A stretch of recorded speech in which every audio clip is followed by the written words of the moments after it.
Hey guys, Sean here. Welcome to the F1 Debate Show, and this is F1 Online Decoded. Hello everyone, and welcome to the final episode of Series 2 of F1 Online Decoded. Now, I don't want to hurt anybody's feelings, but it looks like we have saved the best interview for last. Today we are interviewing a channel with over 90,000 subscribers, and that is Sean from the F1 Word. We sat down ahead of the Austrian Grand Prix on Sunday. We finally have Formula 1 to talk about. We talked everything from Formula 1, including how he got into the sport, what made him go onto YouTube, and his aspirations for the future. It is a great interview, ahead of the best weekend in 2020.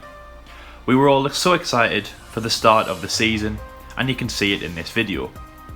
So sit back, relax, and enjoy our final interview and Series 2 of F1 Online Decoded with the F1 Word. Enjoy. That was absolutely perfect, Sean. Great intro. I felt like I was watching one of your streams. You definitely have that intro in the bag. I don't know what you were worried about beforehand. This is our final episode of Series 2, and what better interview than to do you, Sean? Of course, nothing to discredit anyone that we've interviewed before on this series. Definitely rounding off some incredible interviews, mind. But I would say we've saved one of the best for last, and I hope that the interviewees that we have done before don't get hurt by that.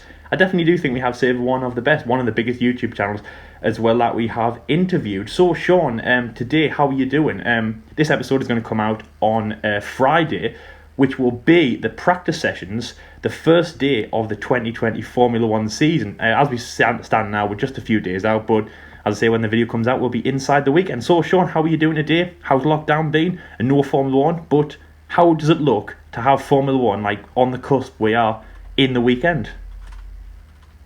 Well, I'm not going to lie, just listening to you there, I did a little dance. I mean, that is awesome. A week to go until Formula 1. I mean, wow. There was a point where I genuinely didn't think we were going to get a season, so to be just a week away, it's such a relief. That's all I'm going to say. Lockdown's been torture, to be honest. Not that I ever really got out and do anything anyway, but you know. It has been absolute torture. Of course, you would have hoped to do your winter testing and then get into Australia, which we all did. But every single interview we've done has been, this should have been the Grand Prix, which should have been the Grand Prix, and we finally have a Grand Prix interviewee. It's incredible. So let's dive into the interview, Sean. So question one is basically about how you started to get into Formula 1. Now, we've had many stories about people's interests, people's favourite drivers and teams and memories either from the television or race that they have attended. So how did you get into Formula 1? What is your earliest memory? What's your favourite memory? Did you have a favourite driver?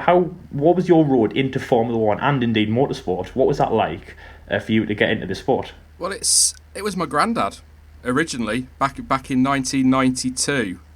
Yeah. Okay. He had a little canal boat, and we used to go fishing at weekends, and every Sunday he would sit me down in front of the Grand Prix.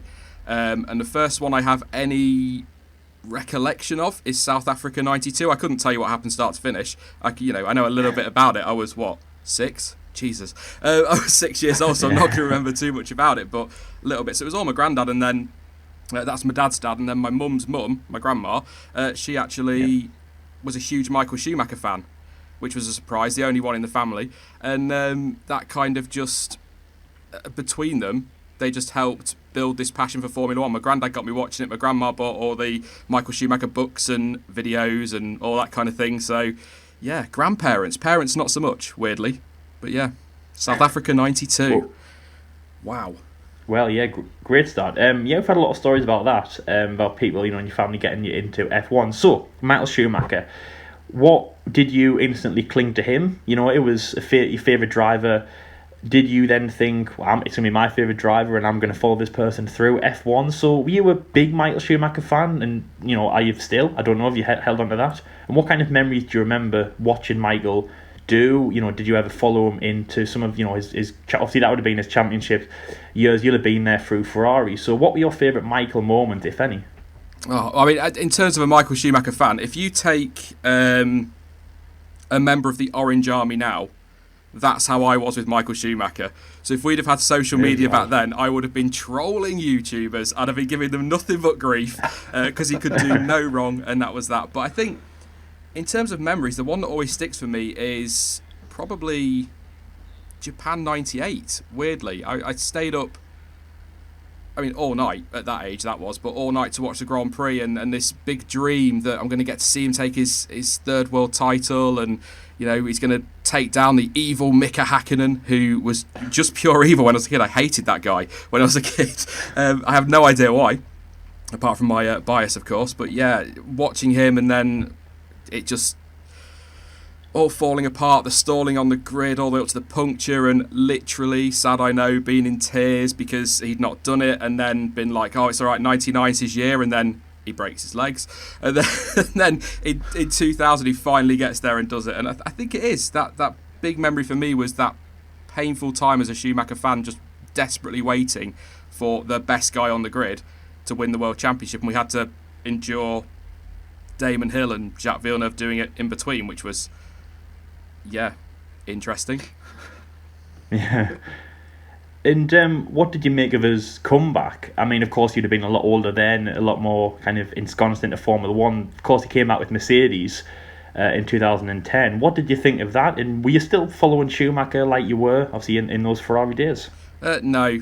Once he'd gone from Ferrari, he'd had a few years out. When he came back, it was great to see him back. I think he made a lot of fans when he came back to Formula One. Obviously, his Ferrari days, a lot of hate for him, and then obviously goes away and comes back, and I think he did get some more fans, made a lot of friends in F1, because I think when he came back in 2010, bit of a random tangent, but we did have things like social media, so you got to see another side to Michael Schumacher that we never got to see when I was younger on TV, because the British media, he was a German driver, he was Damon Hill's arch rival, they were never going to say anything nice, but we got to see more of him when he came back, so I think that helped him. But I'm not surprised he came back. I don't believe he wanted to retire. I think he was sort of pushed out the door a bit by Ferrari to make way for Kimi Raikkonen, which I kind of get. You want to change things, don't you, and bring in young blood. But I don't think he ever wanted to retire. I know Massa had his accident in 2009. He was itching to get back in that car and replace him. So I'm glad he came back, but I wasn't totally surprised by it. But I don't think it was a bad thing to come back. He got a podium, didn't he? He had some good racing. I know there were a few moments, that collision with, was it Senna in Spain, and then another one in Singapore as well. So there were a few dodgy moments, but the pole in Monaco, which should have been a pole, let's not get into that. I think it was worth him coming back, but I wasn't at all surprised. I was happy, if I'm being honest, because it's Schumi. Yeah, it was incredible. I mean, yeah, as you said there, Monaco, if he hadn't collided with Bruno, then that would have been poor. He possibly could have won the race, but hey, let's not get into that. Actually, it's interesting you mentioned there about when he retired, because yeah, they were saying Brazil 2006, I wasn't a massive F1 fan then, but they were saying that was a really weird moment. Michael was retiring, but it felt like he really wasn't. But it kind of leads us on to the next thing I was going to say. So you were a big Michael fan at Ferrari. But were you also a Ferrari fan? And of course, when he moved on, and as you said there, you had Kimi in 2007, see Massa in 08 going for the title, and then people like Fernando, and even all the way up now to Vettel and Leclerc, and even Sainz and Leclerc for next year. Are you still a Ferrari fan? Is that still your team on the grid? And what do you have any favourite drivers, favourite teams that might have differed from when you were a kid? I think deep down inside, even the biggest Ferrari hater has got some sort of love for that team. They've been around for so long, but I wouldn't say I was a Ferrari fan. I was more a Schumacher fan, because I was a Benetton fan, and then I became a Ferrari fan with Schumacher, and then I was supporting him at Mercedes. So I think it was more Schumi than anything, if I'm being honest. But I did. I'm not going to lie. I did have a soft spot for Vettel when he first came into Formula One, because obviously he was the next big German star, and he was Schumacher's not replacement, but that natural successor. So I've always got a soft spot for Seb. But I wouldn't, and it's not just a line to avoid any kind of crap on YouTube. I genuinely don't think I have a driver that I prefer or favour over anybody else. I don't have a favourite. But I think that's just because I've done the fanboy thing, and I'm kind of enjoying at the moment sitting down on a Sunday, because if Schumacher didn't win the race or had a bad Grand Prix, I was foul all week. I was like a horrible human being. My family would be like, just go to your room and we'll talk to you when you've calmed down. It was that kind of thing. I was pure evil if Schumacher didn't win the race. So not having that enables me to just sit down and enjoy the racing. But, so many good young drivers coming through now, it could be that I might end up as a fanboy to somebody, and that'll be interesting. Yeah, well, we look forward to that. I'm thinking it could be Carlos Sainz. That's, Ferrari. Carlos It Sainz possibly is a great could driver. be. Well, great's maybe a push. Very Well, good. I'm saying it might be. But no, amazing perspective there, not having a favourite. I think a lot of people can side with that, especially YouTubers and content creators. But no, it's a great road into F1, and let's see if my science prediction is correct for next year. Oh, what's your science prediction? I've missed that. Hang on, let's go no further. My science prediction was that you'll be a fanboy of Carlos Sainz. Oh yeah, nobody. So I thought you make a big prediction for Carlos Sainz. No, just you. My prediction is he won't last a season at Ferrari. Nah, I'm only kidding. I will just watch the comment section now. That was quite an interesting story, talking about your kind of journey throughout Formula One, how you got into it. Very, very interesting. Of course, that close relationship with Michael Schumacher. So let's move on to YouTube, where you've done pretty well, I would say, in the past couple of years since 2018. I think when you formed your channel, come a long way. At time of recording, you're very nearly at 100,000 subscribers, which is pretty impressive, I must say. It must be really, really, you're so close, mate. You're really, really close. You're going to get there, whether you agree or not. It's going to happen. It's just a case of when. This is why I'm angry that the season got postponed. I probably would have done it by now, so I'm kind of like, damn you. Oh, no. I think a lot of people are I think a lot of people are thinking that, YouTube and things like that. But of course, yeah, I mean, John, just quickly, 130, 140. What do you think if the season had been on for Sean? What do you think it'd be on right now? Oh, 1 million subscribers, absolutely. Easy. Only 1 million. Easy. Just, it'll be long gone about us. He wouldn't want to interact with us peasants anymore. Well, actually, just super quickly, Jordan, I've got to correct you. It was actually 2017, and something's just actually dawned on me. This goes out on Friday. That will actually be the 3rd birthday of the F1 word. Actually, what yes, are the odds right, of that? Because that is impressive. Yes, you're right, because your first video was you talking about Stroll, Ricciardo, and Bottas on the podium. Is that right? Yeah, back in 2017. Yeah. And your first line was like, "How the hell did they get there?" Or something like that. I remember. Yeah, I remember it. Yeah. So yeah. It just proves how much of a fan I actually am. What kind of got you to start YouTube in the first place? I mean, did somebody inspire you, like another F1 YouTuber, or maybe another YouTuber who plays, I don't know, games or streams or whatever? Like, what kind of got you to start YouTube, and mainly about Formula One, of course? And did you have any previous channels before this one that you've currently got right now? Getting me into F1 YouTubing, it was just, obviously I had my grandma and my granddad, but they don't need to hear me effing and blinding after a Grand Prix. So there's just no, I can't pick up the phone to my granddad and go, oh my, yeah. So that just, I needed somewhere to, because my family weren't interested, my partner wasn't interested, so I just found myself most weekends shouting at a wall about something. I can remember Lewis Hamilton in Monaco 2016, when he nearly put Ricciardo into the wall on the exit of the chicane. Was it 2016? Somewhere around there. I had a massive rant on Facebook, and nobody wanted to talk to me, and I was just like, right, that's it. I need somewhere to rant. And I was like, let's have a look on YouTube. Sure, Formula One's not that popular. No one's going to be doing F1 YouTubing. Wow, I was wrong.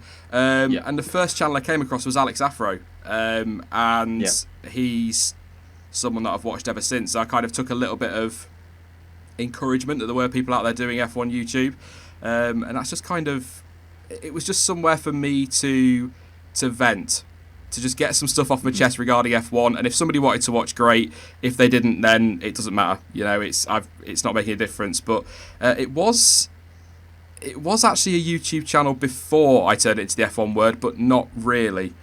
If that makes sense. I uploaded some gameplay videos and nobody watched them.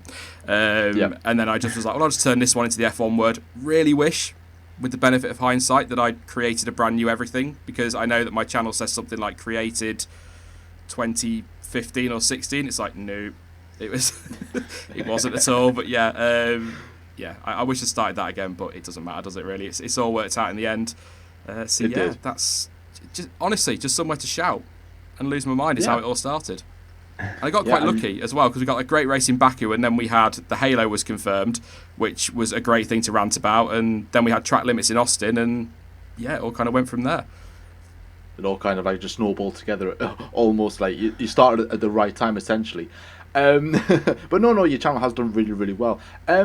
So the name, the F1 word, I'm pretty sure there's a few people who don't know what it means. Like, what does it exactly mean? Like the F1 word, like where did that come about?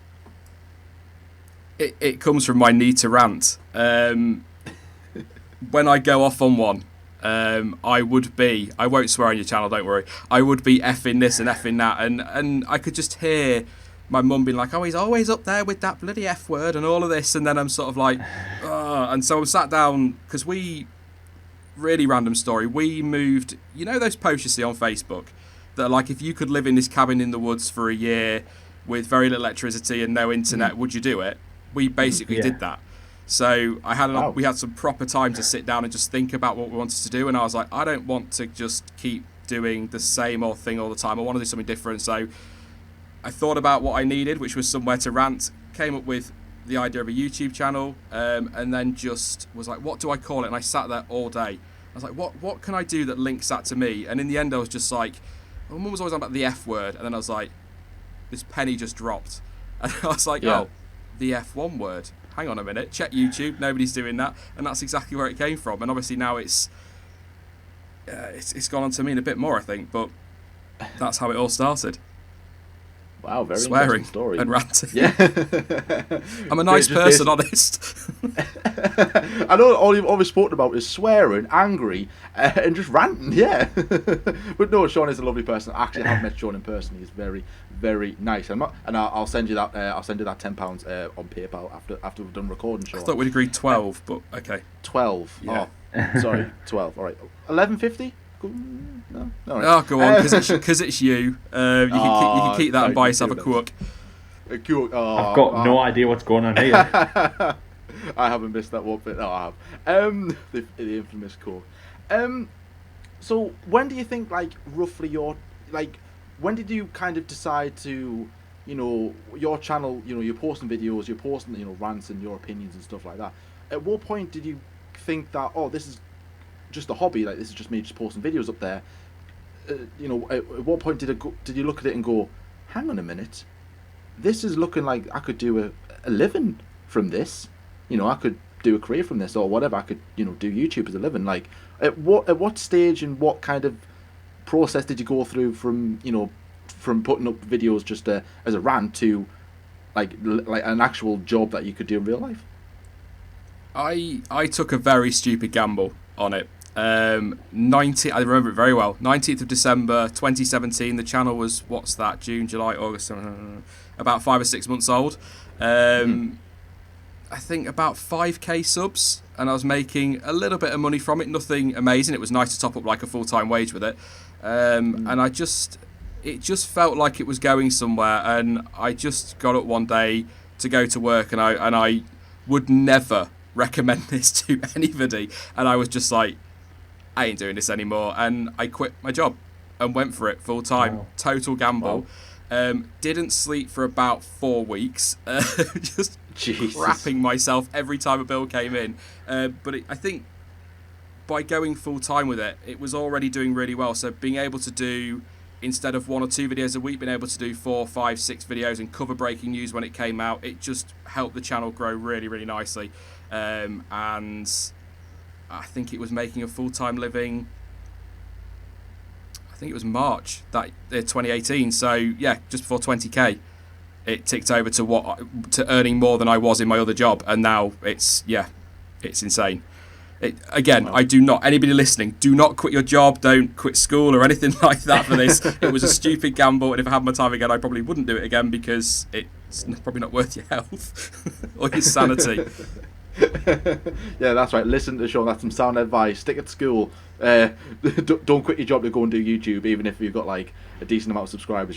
Just be sure. All right, just be very, very careful. I would say the last point on kind of YouTube thing is, I'd imagine it's given you some opportunities to do some really cool things in terms of going places or doing whatever. I think one of the coolest things that, even though you didn't necessarily make an actual appearance, but your voice was heard on Netflix, wasn't it? Kind of just talk us through. I mean, there's probably some people who are wanting to know how it actually happened and how it came about. And maybe maybe your newer fans are like, wait, he was on Netflix? Really? What's this? So like, how did that come about? And kind of, yeah, like what? How did you feel that your voice was on Drive to Survive, F1 Drive to Survive season 2? Humbled, like, really? You want my voice? Why? It was. I just got an email from. I should know this. Box to Box Films, who make the show, and they were just like, we're doing an episode on Williams. We've come across your video on Paddy Lowe. Could we use your voice? And I was like, yeah, that's awesome. That's a great opportunity. And then that followed with, we'd like to license it. Here's some money. And I was like, do you want anything else? You're going to pay me? I've got loads of videos you could use stuff from. And that was all really. It was really quick. It was all done in about a week, maybe under a week. And that was it. It was so weird because I actually, no offense to Box Films, but I actually took all the information from the email and went to check it was legit. It just didn't feel like, it felt like one of those spam emails, but it wasn't. Yeah. And it's obviously, I'm so glad that I did go ahead with it and didn't just stick it in the junk folder, ignore it. Imagine. But yeah, it's weird. I watched the episode and I knew when I was coming in because I'd been told. So obviously it was just after Will Buxton's like something like Bye Bye Paddy or something like that. And then it's just my voice. And I didn't know if I was going to be sort of part of a group of media. So there'd be like my voice in the background and somebody over that, or if I was going to be on radio. But it was just, like you say, not an actual appearance, but it was centre stage in that 11 seconds, and probably the greatest 11 seconds of my life. As ridiculous as it sounds. Yeah. No, I think I think it's really, really incredible. I honestly do. I think it's, if anybody does want to go and check it out, is it episode 9, 20 minutes in? I think it is. It's around then. Just over 20 minutes in. 21:19, something like that, I think. I only know that because people keep going, was that you in the Williams episode? And it's like, yes, it was. It was me. I'd imagine there was a few maybe people who don't like your channel, who are just like, flicking through, watching it and going, oh God, it's him. Oh, that voice, just can't get it out, but don't leave me. Yeah, that abusive email you sent, Jordan, was just not necessary, mate. Sorry, mate, sorry. Even though I can't imagine that happening, anyone hitting your voice, but it sounds absolutely incredible, being on Netflix. That's wow, absolutely wow. So the next thing we're going to talk about is still YouTube, but the challenges you faced or possibly faced. I mean, almost at 100k. The biggest challenge I heard from that, actually, you've already talked about, which is quitting your job and taking that risk. So apart from that, or if you want to elaborate on that, what are the other problems that you faced on YouTube? Obviously, very successful, one of the most successful channels we've ever spoken to before. And as you've just said there, rants, the F word, that's how the name came about. Through that and through rants, because as we know, everyone has opinions and you can't say anyone's opinion's wrong, but most of the time, everyone's opinion out there, a lot of the time, is wrong. What have you faced any challenges? Mainly from videos and your opinions? Have you ever faced problems either in the comment section, even if they're just stupid ones where you just think it's not going to ruin my day? But have you ever faced anything like that where you've thought, it's a bit of a challenge, it's a bit of a setback, whether if it's that big or that small? Have you ever faced anything like that on your channel before? I mean, you guys will know, sometimes you'll get a negative comment and it'll be the worst thing in the world, and that's it. Your whole everything is over and you're in a foul mood all night, and then you'll go back and read that comment the next day and you'll just be like, and get lost. And you just do. For some reason, any negative comment might just push that button. But I mean, starting out, trolling was, I couldn't handle it, and there'll be people that maybe watch us on Twitter going, we can't handle it now. And I have my moments. I had a video the other week that just got a lot of criticism, even though I love doing it, and it annoyed me because, I'm, without sounding arrogant, YouTubers are making people this content for free. If you don't like it, that's fine, but don't be abusive about it. Just be like, I don't like this, I'll watch something else. It's, maybe that's an older mindset, I don't know. Maybe I just don't understand the internet. But to me, if I don't like something, I don't watch it. I certainly don't go and tear that person down for making it, because it was my choice to click on that video, and they've made that content for me to watch. So, that's something that I really struggled with early on. I still have my moments, but I'm way better with it. But I think the biggest, not wanting to bum people out, but the worst comment I ever got, which really set me back, I think it put me back by about a week, it really knocked me back, was one that threatened me, my family, said that, they hope that my entire family, my nieces and my nephew, die of cancer, and you just like, and all it was because the headline I'd used was, Christian Horner had talked about Alex Albon, and he'd said something along the lines of, Albon's seat to lose, and that's what the headline was, and he tore me down for that. And it's like, it's annoying and it's upsetting, and that's really harsh, but at the same time you sort of think, what must be going on in somebody's head for that line to trigger them? Do you know what I mean? And you think, you almost feel sorry for them. You think, do I need to be reaching out to them and saying, are you all right? But you know that they're probably just being a dick. It's as simple as that. That's probably the worst comment I've ever got. I get a lot of grief on my Lewis Hamilton video. Don't know if you know. At the minute, I'm getting a lot of positivity for obvious reasons because of my massive rant in there about racism. But yeah, I think just the comments. But over time, I've come to, well, like you said, Lyle, it's not going to ruin my day. I just read it. It's like, well, you've taken your time to write that. Bye. Not interested. I won't engage with it. I'll engage with people that want to engage. But definitely, if you're talking about challenges in general, quitting my job, I mean, how stupid is that? I mean, come on. It's all right looking back now, going nearly 100k and making more than a full-time living and being like, this is great. But at the time, it's like, are we eating this week? Or can we put the heating on? It's cold. Or it's like, just hang on, I'll see how this video is doing. Yeah, exactly. I mean, as you said there, about the comments. I mean, firstly, that comment obviously is ridiculous. There's no need for that. And I do hope you reported him for that. I know we've had a few, not directed at us, but like things like that, you've got to really watch out. But yeah, at the end of the day, it's not going to ruin our day, and any comment is at least a comment. When it's some person's opinion, fair enough, but especially not when they attack YouTubers like that, it's definitely not on. But also, so we were in a state of no Formula One, and at time of recording we still are, even though we're obviously heading into the weekend. Again, we talked about this off camera just before we started, about the ideas of talking about something, and from our side we've definitely struggled on that, because there's no actual Formula 1 to talk about. Do you struggle with the ideas? So we've had 4 months of no Formula 1, and you've just got to kind of kick your heels and think, right, well, where's the topic going to fall? And you're looking at the sky and you're thinking, where's the topic going to fall? Do you ever struggle with that, actually managing to talk about something on camera and still making it entertaining as a review, or talking about a live race, or even your live streams? I often get up, certainly in the off season, I'll wake up on a Tuesday when I want to put a video out, and I'll have no idea. I'll be in the shower thinking, what am I going to do today?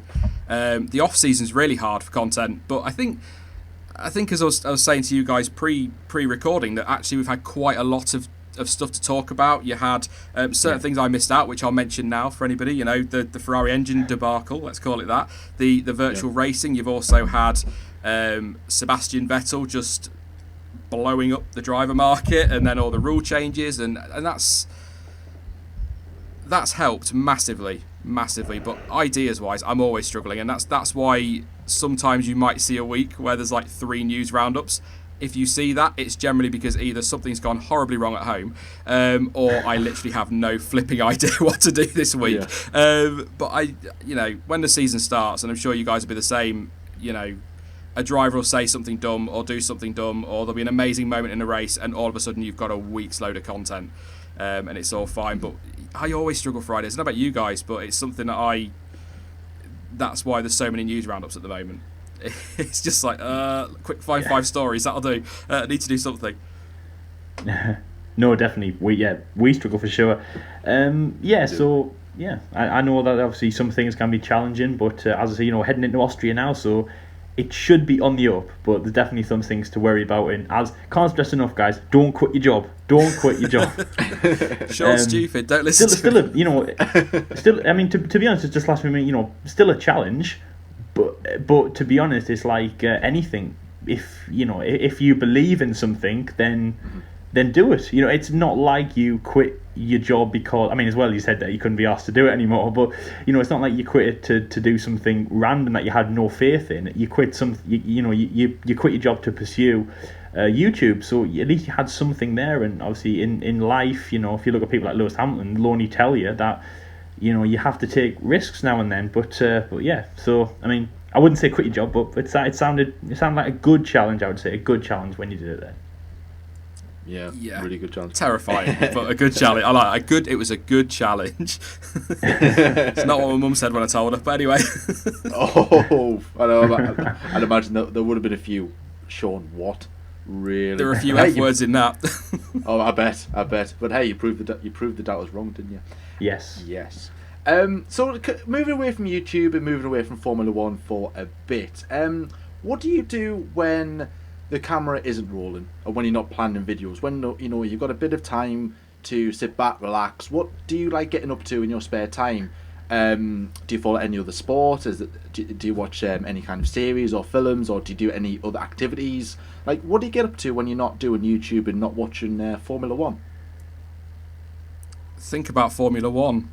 It's pretty much it. You know, I'm sat and I'll be watching a film and I'll be like, I wonder how the channel's doing, or what can I do for the channel? It's really sad. Football, love football. So glad that's back. Oh my God, it's not the same. It's not the same, but I am so pleased it's back, even though we drew 1-1 with Spurs, thanks to a soft penalty.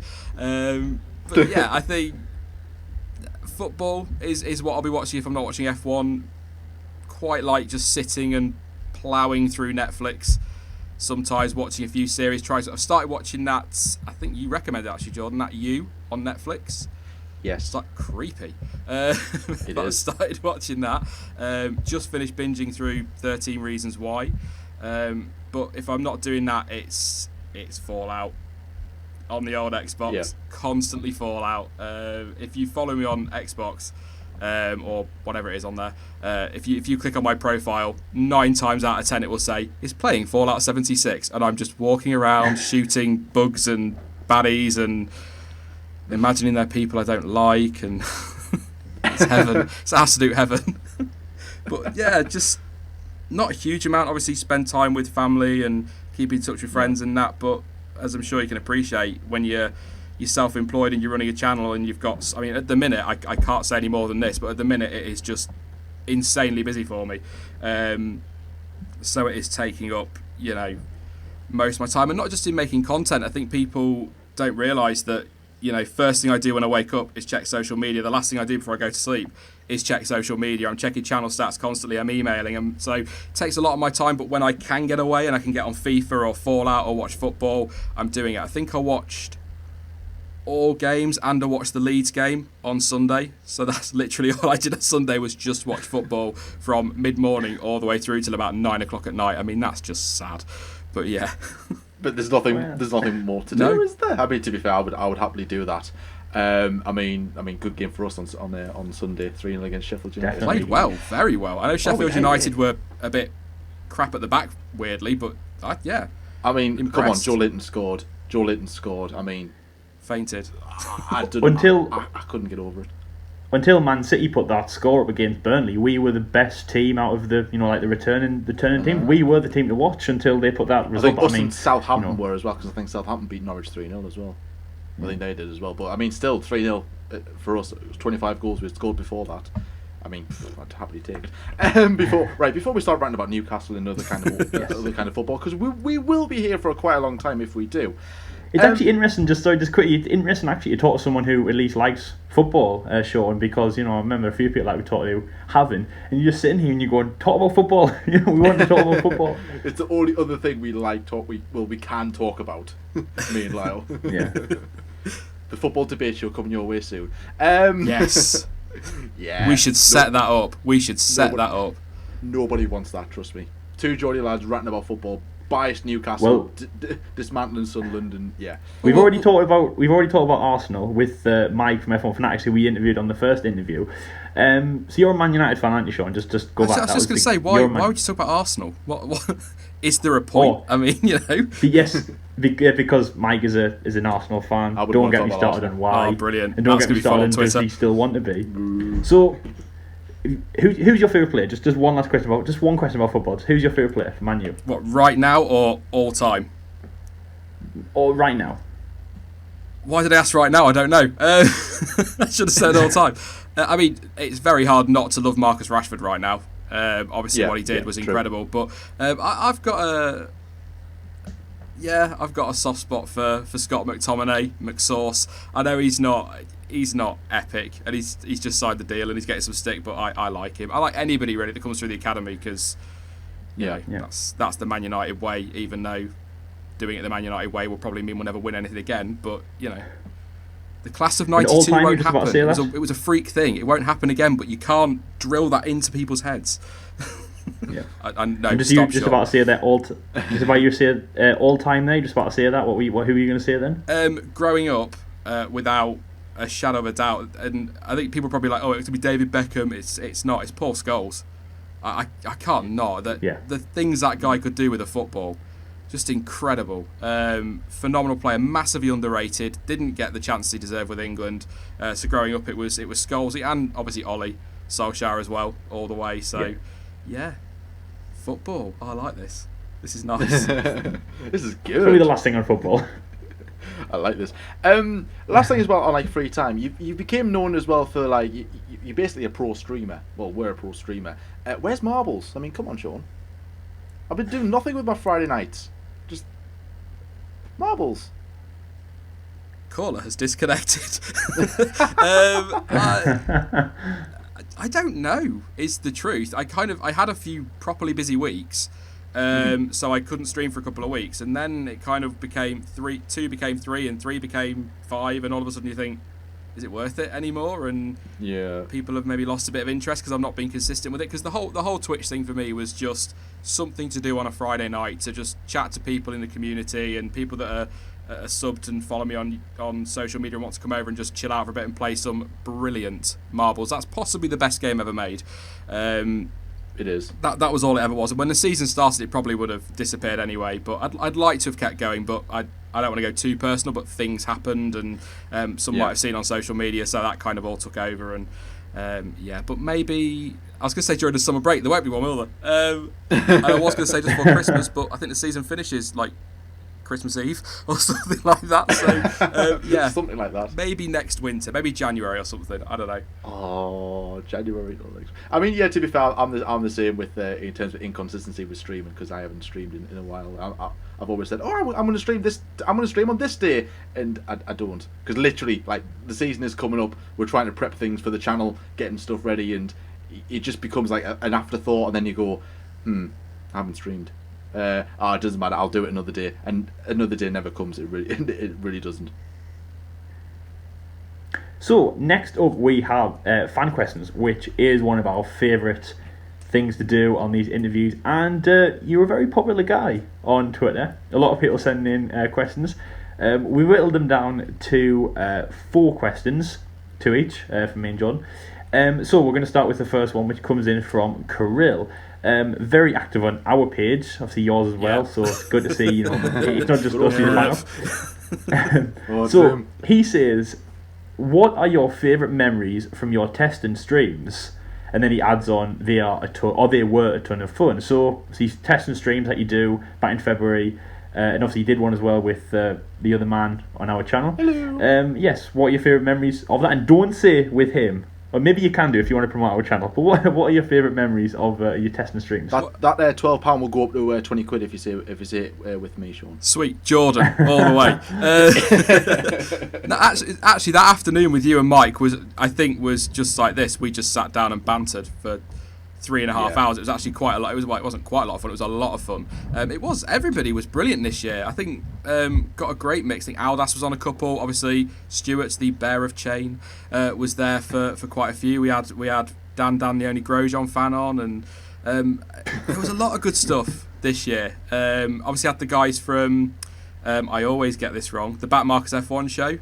They Chris was on. Oh, there were so many. Honestly, it's hard to pick one from this year. I mean, last year my pouring Coke into my pot noodle and putting hot water into my glass was a bit of a stupid moment in between sessions. But I don't know, from this year, I loved every minute of it. I don't know, that's like maybe a cop out, but actually no. I lie. I tell you exactly what it was.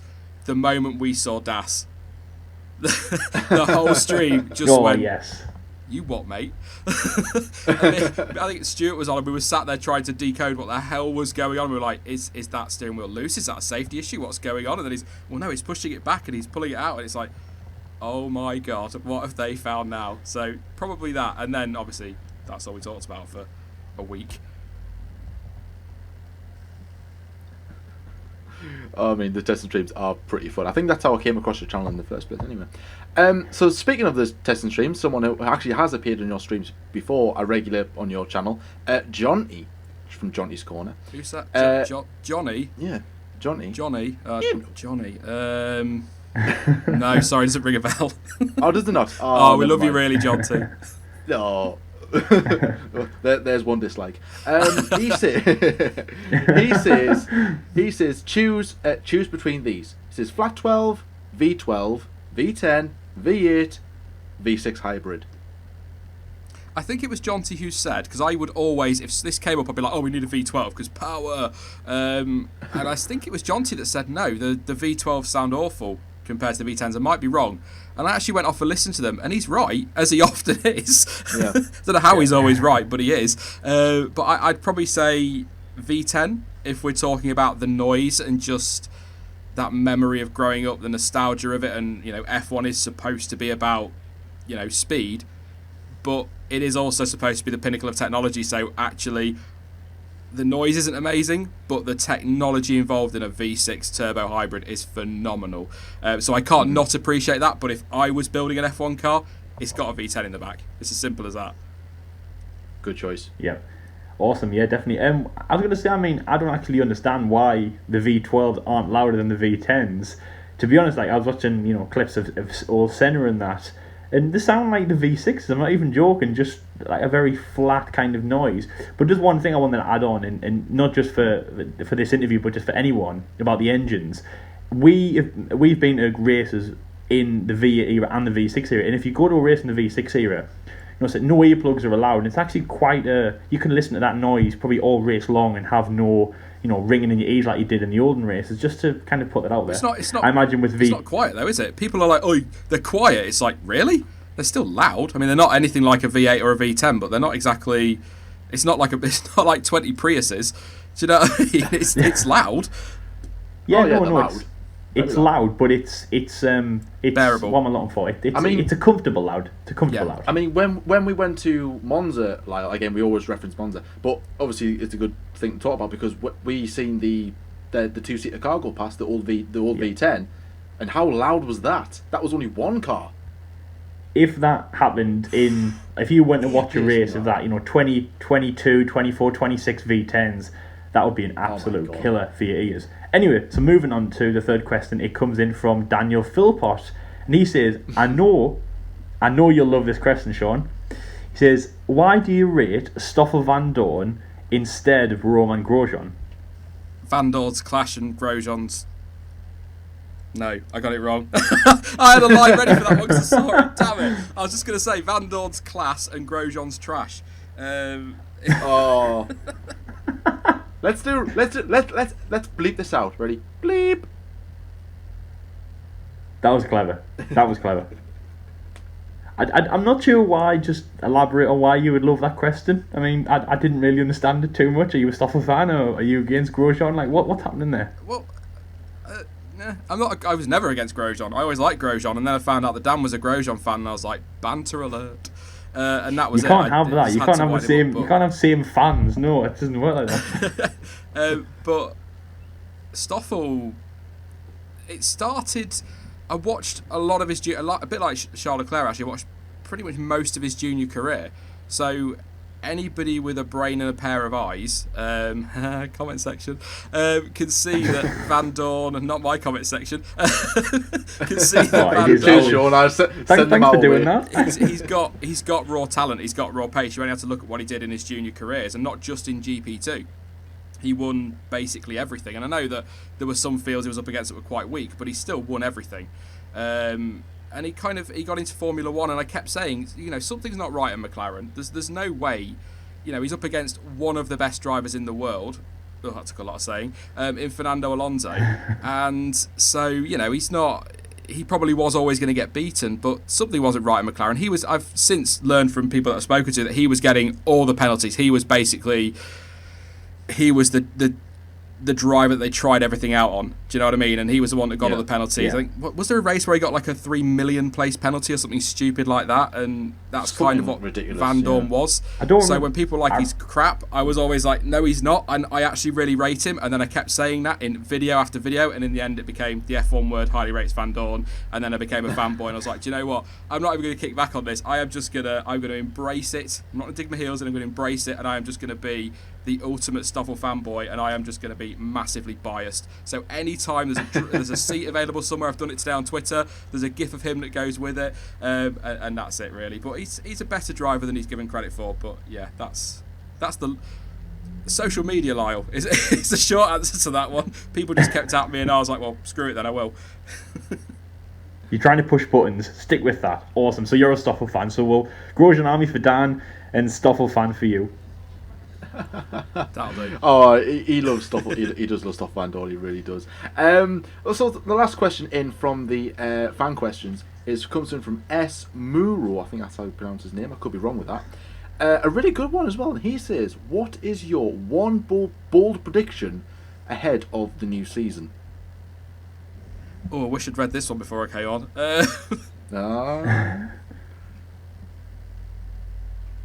Is it bold, or is it just me really knuckling under on my apparent hate of Valtteri Bottas? Bottas will finish below Verstappen, Leclerc, and Vettel in the championship. Oh no, not the last one. Well, actually, I think when we made our predictions back in bloody hell, was it 1984? It felt like it. I think I put Bottas quite low as well. Wow. I don't believe So maybe- that. I'm just trying to wind people off. Come on, Jordan, you know me better than that. So come on then, do you know, real views. I'll stick with the one I said last year because it got a lot of reaction on the Planet F1 website. Stroll will beat Perez. Okay, that's good. There you go. Oh dear. That's a good Probably one. worse That's than the a good Bottas one, isn't it? I think it is. Yeah, I think you're right. Jeez. It seems like you're someone who doesn't really care about ruffle and feathers, Sean, which is good. Definitely stick with that and stick with your Stoffel army. Excited about that. I'm actually racing with Dan soon at Xbox Lobby, so I'll God. make sure to rub that in to him. Oh, well, I normally crash anyways. So, so moving on to the next kind of segment we do here. Last one again, I'll say for Series 2. It is the 60-second quiz or the quickfire questions. So basically, does what it says on the tin. I'm going to read out two options, just quick as you can. Don't even think about it, as you normally don't on your channel. I'm joking. Just ruffle out an answer out of those two. Wow, Lyle. So can't be any simpler than that. Are you ready? As I'll ever be. Okay, let's go. Ferrari or Mercedes? Ferrari. Seb or Charles? Charles. Marussia or HRT? Marussia. Don't think, Sean. Peas or carrots? Peas. Marvel or DC? Marvel. Abu Dhabi or Baku? Baku. Force India or Racing Point? Force India. Radeon or Beckett? Radeon.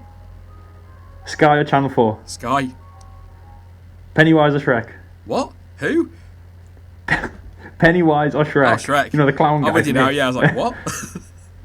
Lando or Nico Hulkenberg? Lando. Math or Science? Science. Drive to Survive or Rush? Drive to Survive. And the last one, bedtime or no bedtime? Oh, bedtime. And it's to sleep. I can assure you it's to sleep.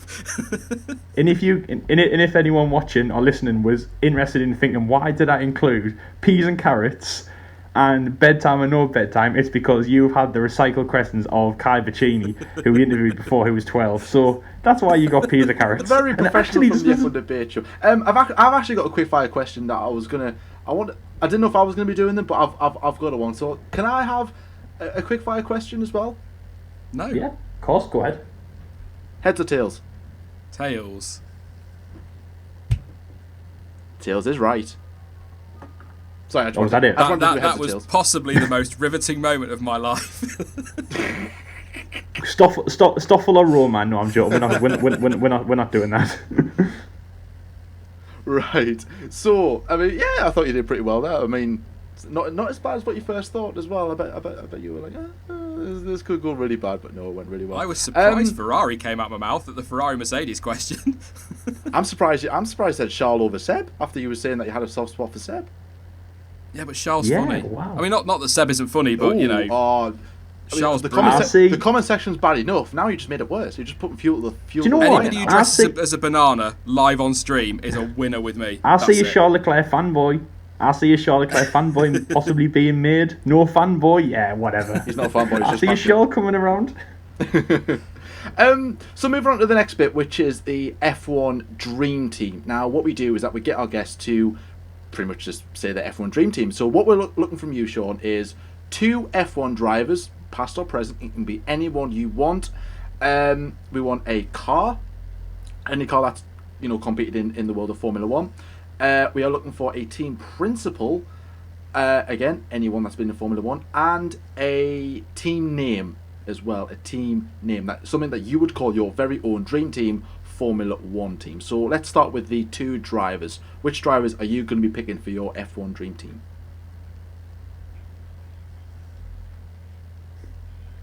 An absolute shocker, Michael Schumacher. I know, brace yourself. Wow. And I'm not going to say Stoffel. I'm really tempted to. It's got to be Senna. I can't not put him in my dream team. It has to be. Yeah. Schumacher, they're probably cliche answers, but that's the this era is I kind of grew team. up in. This is your dream team. Have anyone you want. What about the car? What car are they going to be driving? Probably the MP44 1988 McLaren. If not that, I'd go the 2004 Ferrari. Just because, cliche answers. Yeah, I know, right? Senna drove one of them, Schumacher drove the other. Hey. Who's going to be running proceedings? Who's going to be the team boss? The team principal? Oh, that's a tough one. That is a really tough one. I'd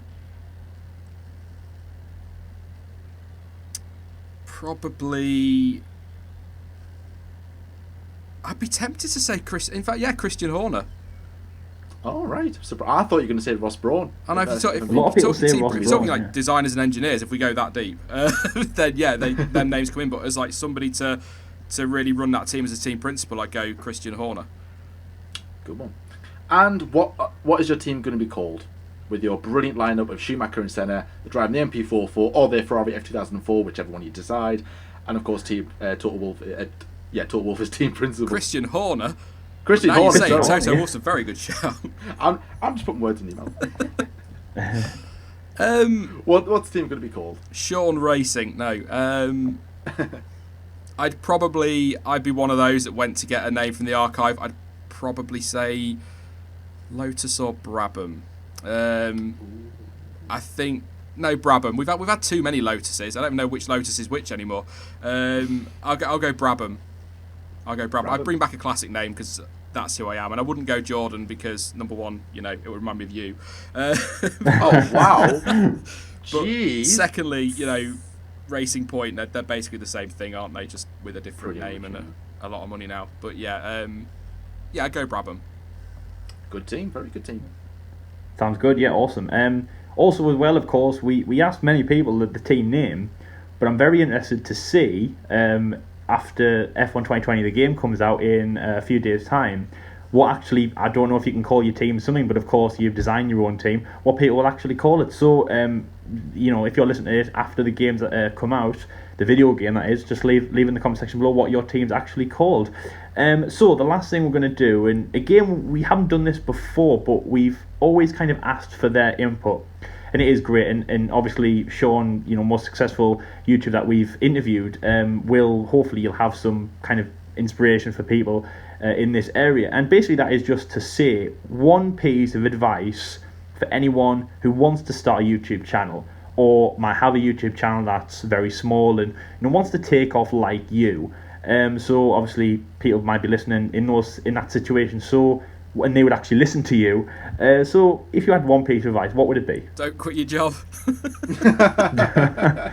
Good advice. Good advice. No, I think it's a cliche to say be yourself because I don't think I might be wrong. I'm not going to put words in your mouth, but I don't think anybody is 100% themselves on YouTube. I think everyone has a YouTube persona to a point. For example, I don't walk around going, "Hey, Mum, how are you today?" Or anything like that. Do you know what I mean? So you've got your personality for YouTube, but I just imagine Sean walking through the door going, "Hey guys, Sean here." I need to start doing that. I'll do it at Autosport next year. do. There is an Autosport. Just walk into the media centre. "Hey guys, Sean here." Oh, no. And if I was giving, it is a cliche answer, but it is so true. Consistency. If you're just starting out, pick a day minimum that you will upload, and you upload every day at the same time, every week. And then if you can get more out, then make sure it's staying. I know I'm really a hypocrite because I'm not consistent at all at the minute, but I think that's a big thing with YouTube, because people will then be like, "Oh, such and such has uploaded a video. It's Saturday. Sean's uploaded a video. Let's go see what he's doing." And I think that's a huge thing that does get missed. And by consistency, I don't mean upload every single day. You've got to give people time to find you and watch your content. And the 10-minute rule as well. If you can get it over 10 minutes, do it. Don't force it over 10 minutes, but if you can, do it. YouTube love it. YouTube do love it, yes, definitely. Is this over 10 minutes, Lyle? Sorry, what was is this that? over 10 minutes, mate? Or it is 55 minutes at this time. Well, we need to waffle for a bit. Yeah, nice day. A waffle with Stoffel. Yeah, waffle. There we go. Stoffel's waffles. There we go. Awesome. That should definitely be in.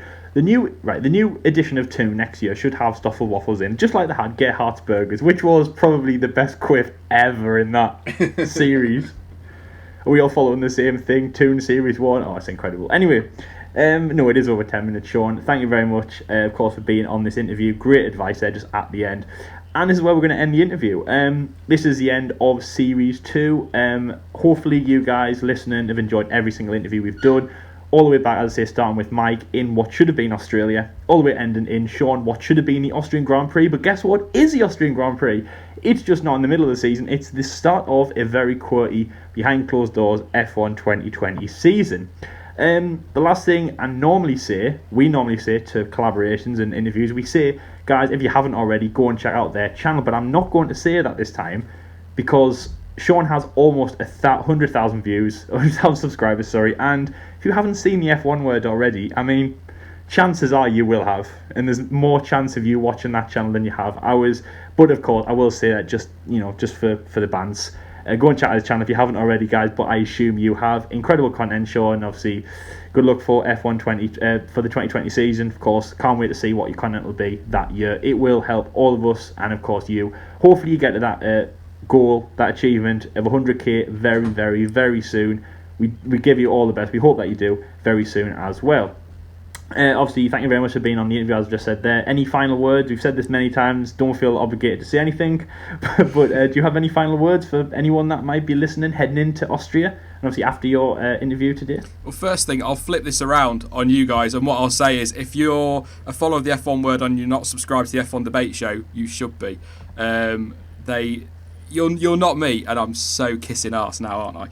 But you will not me. You will not meet two guys that are just more, hey, we want to just fans of F1. We'll talk about it. Great channel, so definitely subscribe. But really, this is getting expensive, Sean. I'm running out of money to send you here. But I think the last thing I want to say is make sure next Thursday you get plenty of sleep, especially if you're a content creator, but as a fan as well, because you ain't getting none until Christmas.